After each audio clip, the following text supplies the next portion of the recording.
삼촌의 변호사에게서 전화가 왔습니다. 제가 상속인이라고 했습니다.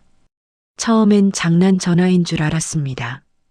모르는 번호였고 상대 목소리도 차분했기 때문입니다. 삼촌 이름을 듣는 순간 잠깐 멈칫했습니다. 연락을 주고받은 기억이 거의 없는 사람이었기 때문입니다. 변호사는 제 이름과 주민등록번호 일부를 정확히 불렀습니다. 유언장에 제 이름이 단독 상속인으로 기재돼 있다고 했습니다. 공증까지 완료된 상태라 효력에는 문제가 없다고 덧붙였습니다. 저는 왜 제가 상속인인지 물었습니다. 변호사는 그 질문에 바로 답하지 않았습니다. 통화는 길지 않았습니다. 직접 사무실로 와서 설명을 듣는 게 좋겠다고 했습니다. 재산 규모나 구체적인 내용은 방문 후에 안내하겠다고 했습니다. 전화를 끊고 나서도 한동안 휴대전화를 내려놓지 못했습니다. 머릿속이 정리되지 않았습니다. 삼촌을 마지막으로 본 게 언제였는지 떠올려 봤습니다. 오래전 갑작스럽게 연락이 왔던 날이 생각났습니다. 잠깐 얼굴을 보고 서류 하나에 도장을 찍어달라고 했습니다. 별일 아니라며 금방 끝난다고 했던 기억이 납니다. 그때 저는 깊게 생각하지 않았습니다. 전화가 다시 울릴까봐 한동안 벨소리를 낮춰두었습니다. 혹시 착오가 아닐까 하는 생각도 들었습니다. 하지만 변호사가 말한 내용은 너무 구체적이었습니다. 이름 하나 잘못 불러서 끝날 전화는 아니었습니다. 집안은 평소와 다를 게 없었습니다. 저녁을 먹고 설거지를 하고 TV를 켰습니다. 그런데 화면 속 내용이 전혀 들어오지 않았습니다. 계속 같은 문장이 머릿속에서 맴돌았습니다. 상속인이라는 단어였습니다. 누군가에게 먼저 말해야 할지 고민했습니다. 가족에게 알리면 일이 커질 것 같았습니다. 혼자 확인하고 싶다는 생각이 먼저 들었습니다. 괜히 소문이 나서 시끄러워지는 건 원하지 않았습니다. 다음 날 변호사 사무실 주소를 다시 확인했습니다. 약속 시간도 정했습니다. 그제야 이 일이 현실이라는 느낌이 들었습니다. 이제 피할 수 없겠다는 생각도 들었습니다. 왜 하필 나인지 그 이유를 확인하러 가는 길이 시작되고 있었습니다. 다음 날 아침 평소보다 일찍 집을 나섰습니다. 출근 시간보다 조금 이른 시간이라 거리가 한산했습니다. 휴대전화에 저장된 주소를 몇 번이나 다시 확인했습니다. 괜히 잘못 찾아가는 건 아닐까 싶었습니다. 이상하게 발걸음이 무거웠습니다. 변호사 사무실은 오래된 상가 건물 3층에 있었습니다. 엘리베이터 문이 열리자 조용한 복도가 나왔습니다. 유리문 옆 작은 명패에 법무법인 이름이 붙어 있었습니다. 초인종을 누르자 안쪽에서 발소리가 들렸습니다. 잠깐 숨을 고르고 문이 열리길 기다렸습니다. 중년 남자가 저를 맞았습니다. 어제 통화했던 변호사라고 자신을 소개했습니다. 차분한 표정이었고 말투도 낮았습니다. 괜히 더 긴장이 됐습니다. 접객실 의자에 앉으라는 안내를 받았습니다. 테이블 위에는 이미 서류철이 놓여 있었습니다. 제 이름이 적힌 메모지도 함께 보였습니다. 변호사는 신분증부터 확인하겠다고 했습니다. 주민등록증을 건네자 서류와 대조했습니다. 그 과정이 생각보다 꼼꼼했습니다. 확인이 끝나자 두툼한 파일을 펼쳤습니다. 첫 장에는 유언 공정증서라는 제목이 적혀 있었습니다. 날짜와 공증인 이름, 도장이 찍혀 있었습니다. 그리고 상속인 항목에 제 이름이 단독으로 적혀 있었습니다. 다른 가족 이름은 어디에도 없었습니다. 순간 눈을 의심했습니다. 혹시 동명이인 아닐까 싶어 생년월일을 다시 봤습니다. 주소까지 정확히 제 것이었습니다. 변호사는 조용히 고개를 끄덕였습니다. 착오가 아니라는 뜻이었습니다. 고인께서 직접 지정하셨습니다. 짧은 설명이 이어졌습니다. 삼촌이 몇 년 전부터 상담을 받아왔고 재산 정리와 상속 계획을 미리 준비했다고 했습니다. 급하게 작성된 유언이 아니라고 했습니다. 오랫동안 생각한 결정이라는 말이었습니다. 다음 장에는 재산 목록이 정리돼 있었습니다. 예금, 적금, 소형 상가 한 칸, 보험 몇 건이 보였습니다. 합계를 대략 계산해 보니 적은 금액이 아니었습니다. 저는 무심코 침을 삼켰습니다. 괜히 주변을 둘러보게 됐습니다. 왜 저인지 다시 물었습니다. 혹시 다른 가족이 포기한 건 아닌지, 아니면 제가 뭘 잘못 들은 건 아닌지 확인하고 싶었습니다. 변호사는 잠시 말을 멈췄습니다. 그리고 서류를 덮으며 천천히 말했습니다. 이유와 관련된 기록이 따로 있다고 했습니다. 상담 메모와 추가 문서가 더 남아 있다고 했습니다. 다만 순서대로 설명하는 게 좋겠다고 했습니다. 지금은 일단 유언 효력부터 확인하는 단계라고 했습니다.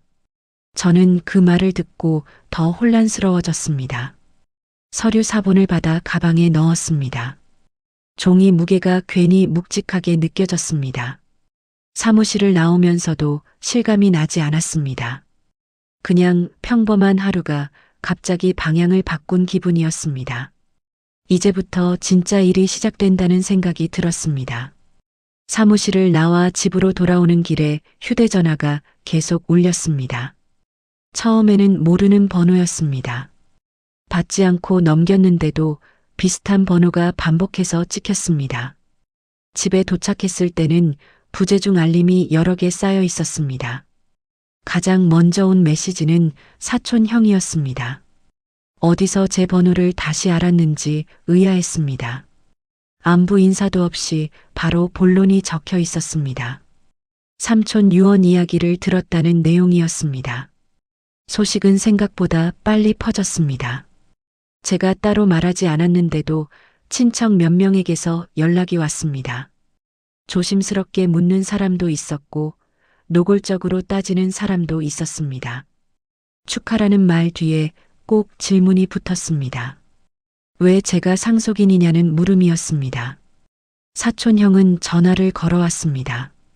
받자마자 목소리가 높았습니다. 자기가 삼촌 곁에 가장 오래 있었다고 했습니다. 병원도 다녔고 집도 정리해줬다고 했습니다. 상속은 당연히 자기 몫이라고 말했습니다. 저는 변호사에게 들은 사실만 전했습니다. 유언장이 있고 공증이 돼 있다는 말이었습니다. 형은 그게 말이 되냐며 웃었습니다. 뭔가 잘못된 게 분명하다고 했습니다. 유언 무효 소송도 생각하고 있다고 덧붙였습니다. 통화를 끊고 나서 한동안 멍하니 앉아 있었습니다. 갑자기 제가 무언가를 빼앗은 사람처럼 느껴졌습니다. 아무것도 요구한 적이 없는데도 그런 입장이 됐습니다. 설명할수록 상황이 더 복잡해질 것 같았습니다. 그날 저녁 친척 단체 대화방이 다시 살아났습니다. 오랫동안 말이 없던 방이었습니다. 삼촌 이야기와 함께 제 이름이 오르내렸습니다. 누군가는 형편을 들었고 누군가는 아직 판단하기 이르다고 했습니다. 형은 그 방에서도 자신이 삼촌을 책임졌다고 강조했습니다. 돈 이야기도 슬쩍 섞였습니다. 삼촌 재산이 어느 정도인지 아느냐고 물었습니다. 저는 답하지 않았습니다. 아직 저도 정확히 알지 못했기 때문입니다. 침묵이 길어질수록 시선이 제게 몰리는 느낌이 들었습니다. 제가 숨기는 게 있는 사람처럼 보일까 걱정됐습니다. 괜히 변호사 사무실에서 본 서류가 떠올랐습니다. 그 종이들이 이렇게 큰 파장을 만들 줄은 몰랐습니다. 그날 밤 다시 변호사에게서 문자가 왔습니다. 다음 단계로 넘어가기 전에 추가 자료를 확인하자는 내용이었습니다. 상속 과정에서 갈등이 생길 수 있다는 말도 덧붙였습니다. 이제 단순한 서류 문제가 아니라는 걸 실감했습니다. 일은 이미 가족 문제로 번지고 있었습니다. 다음 날 변호사 사무실로 다시 갔습니다. 이번에는 혼자가 아니라는 느낌이 들었습니다. 어제부터 시작된 연락과 메시지들이 계속 머릿속을 맴돌고 있었기 때문입니다. 문을 열고 들어서자 변호사는 이미 서류를 몇 장 꺼내놓고 있었습니다. 변호사는 먼저 현재 상황을 정리했습니다. 유언 자체에는 문제가 없지만 이에 제기가 들어올 가능성은 충분하다고 했습니다. 특히 사촌형 쪽에서 공식적으로 문제를 제기하면 절차가 길어질 수 있다고 했습니다. 저는 고개를 끄덕일 수밖에 없었습니다. 이미 분위기가 그렇게 흘러가고 있었습니다. 변호사는 유언장 외에 참고 자료가 있다고 말했습니다. 삼촌이 생전에 남긴 상담 기록과 메모라고 했습니다. 법적 효력은 없지만 판단 근거로 남겨둔 자료라고 했습니다. 파일 하나를 제 쪽으로 밀어놓았습니다. 첫 장에는 날짜가 적혀 있었습니다. 최근 몇 달 사이의 기록이었습니다. 상담 메모에는 짧은 문장들이 정리돼 있었습니다. 누구를 만났는지, 어떤 부탁을 했는지 적혀 있었습니다. 이름들이 간간히 눈에 띄었습니다. 사촌형 이름도 있었습니다. 재산 관리와 관련된 상담 내용이었습니다. 투자 이야기를 꺼냈다는 메모가 보였습니다. 돈을 어떻게 굴리면 좋겠다는 말이 적혀 있었습니다. 변호사는 사실만 기록해둔 것이라고 설명했습니다. 다른 페이지에는 제 이름이 적혀 있었습니다. 문장은 훨씬 짧았습니다. 서류동에 위임 관련 내용이 간단히 적혀 있었습니다. 별다른 평가나 감정 표현은 없었습니다. 그 점이 오히려 눈에 걸렸습니다. 저는 그 기록을 읽으며 기억을 더듬었습니다. 얼마 전 삼촌이 갑자기 연락해왔던 날이 떠올랐습니다. 서류에 도장만 찍어달라고 했던 상황이었습니다. 큰일이 아니라고 생각하고 넘겼던 기억이었습니다. 그때의 장면이 선명해졌습니다. 변호사는 그 기록들이 하나의 흐름을 이룬다고 했습니다. 삼촌이 누구에게 어떤 부탁을 했고 누가 어떻게 반응했는지가 남아있다는 말이었습니다. 아직 결론을 내리긴 이르지만 이 자료들이 중요한 역할을 할 수 있다고 했습니다. 사무실을 나서며 머리가 더 복잡해졌습니다. 유언장 하나만으로 끝날 일이라 생각했던 상속이 이제는 기록과 기억을 하나씩 꺼내야 하는 일이 됐습니다. 삼촌이 왜 이런 자료를 남겼는지 그 이유가 점점 가까워지고 있다는 느낌이 들었습니다. 며칠 사이에 분위기가 완전히 달라졌습니다.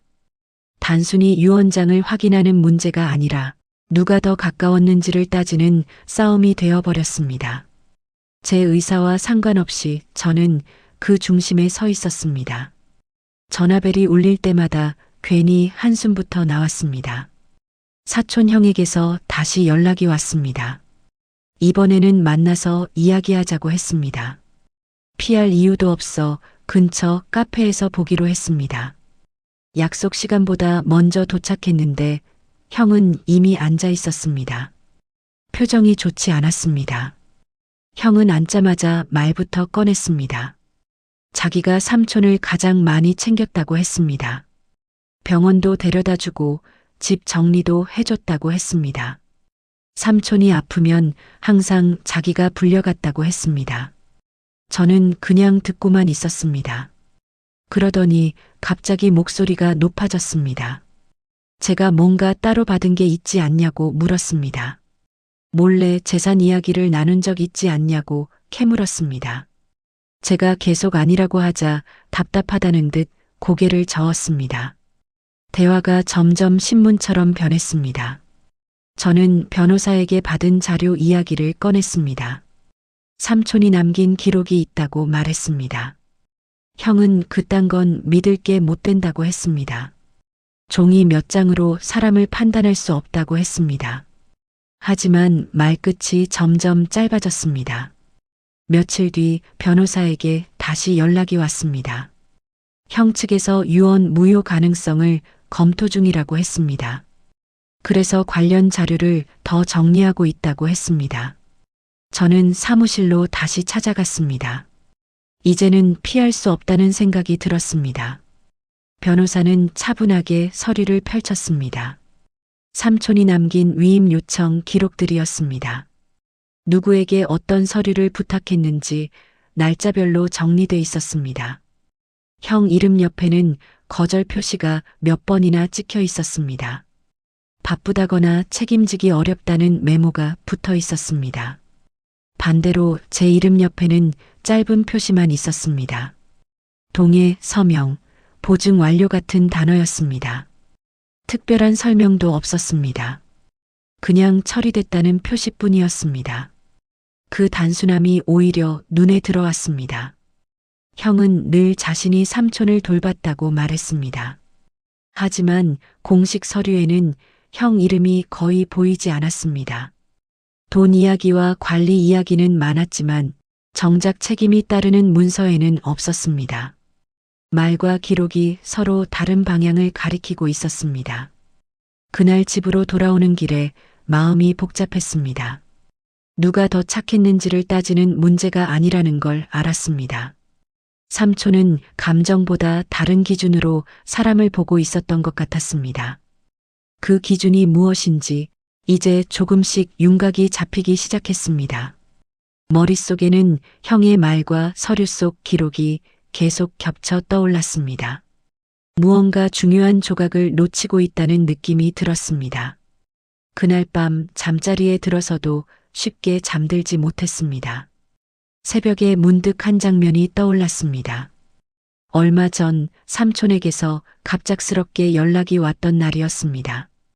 특별한 일은 아니라고 했고 잠깐만 얼굴을 보자고 했습니다. 저는 별 생각 없이 약속 장소로 나갔습니다. 그날 삼촌은 평소보다 말수가 적었습니다.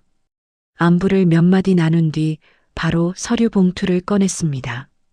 병원 관련 서류라며 도장만 하나 찍어달라고 했습니다. 금방 끝날 일이라고 했습니다. 저는 서류를 자세히 읽지 않았습니다. 삼촌이 부탁한 일이니 큰 문제는 없을 거라 생각했습니다. 도장을 찍고 다시 돌려주었습니다. 삼촌은 고맙다는 말만 짧게 남겼습니다. 며칠 뒤 또 한 번 연락이 왔습니다. 이번에는 위임장이라는 말을 했습니다. 어려운 내용은 아니라며 대신 처리해 줄 수 있겠느냐고 했습니다. 저는 그때도 깊이 고민하지 않았습니다.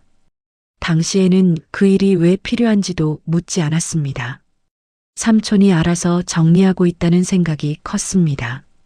괜히 복잡하게 굴고 싶지 않았습니다. 그저 부탁을 들어준 것뿐이었습니다. 그런데 변호사 사무실에서 본 기록들이 그 장면과 겹쳤습니다. 서명 완료, 위임 동의라는 짧은 문장들이 떠올랐습니다. 그때 찍었던 도장과 서명이 바로 그것이라는 생각이 들었습니다. 소름이 살짝 돋았습니다. 형은 그때를 떠올렸을까 생각해 봤습니다. 기록에 따르면 형은 그 요청을 여러 번 거절했습니다. 책임이 따른다는 이유였다고 했습니다. 그 선택이 어떤 결과로 이어질지는 아무도 몰랐을 겁니다. 저는 그 일을 대수롭지 않게 넘겼습니다. 기억에서도 거의 지워버리고 있었습니다. 그런데 삼촌에게는 그 순간이 다르게 남아 있었던 것 같습니다. 그때부터 삼촌의 선택이 시작됐을지도 모른다는 생각이 들었습니다. 잠자리에서 몸을 돌리며 숨을 고르았습니다. 아직 확신할 수는 없었습니다. 하지만 이유 없는 선택은 아니라는 점만은 분명해지고 있었습니다. 남은 답은 삼촌이 마지막으로 남긴 기록 안에 있을 것 같았습니다. 며칠 뒤 변호사에게서 다시 연락이 왔습니다. 상속 절차를 마무리하기 전에 꼭 확인할 자료가 하나 더 있다고 했습니다. 목소리가 평소보다 조금 더 신중하게 들렸습니다. 괜히 심장이 먼저 반응했습니다. 사무실에 도착하니 분위기가 조용했습니다. 접객실 테이블 위에는 두툼한 파일 하나만 놓여 있었습니다.